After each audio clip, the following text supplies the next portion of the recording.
boshqalarni holatiga qarab, boshqani kiyimiga qarab, boshqani ko'rinishiga qarab baho bermaslik kerak.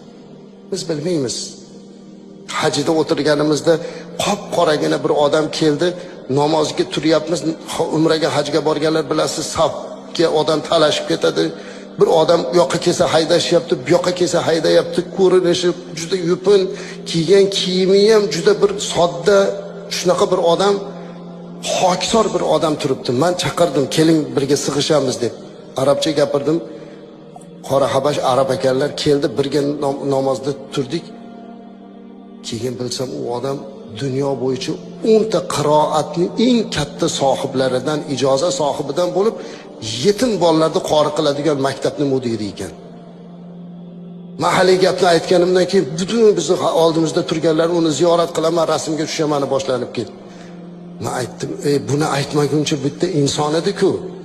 Qayerdan bilasiz odamni yuziga qarab? Biz kim deb o'ylagan Allohning qoshida avliyo bo'lsa nima qilamiz? Shuning uchun hech qachon odamlarni tashqi ko'rinishiga qarab baho bermaslik kerak aslida.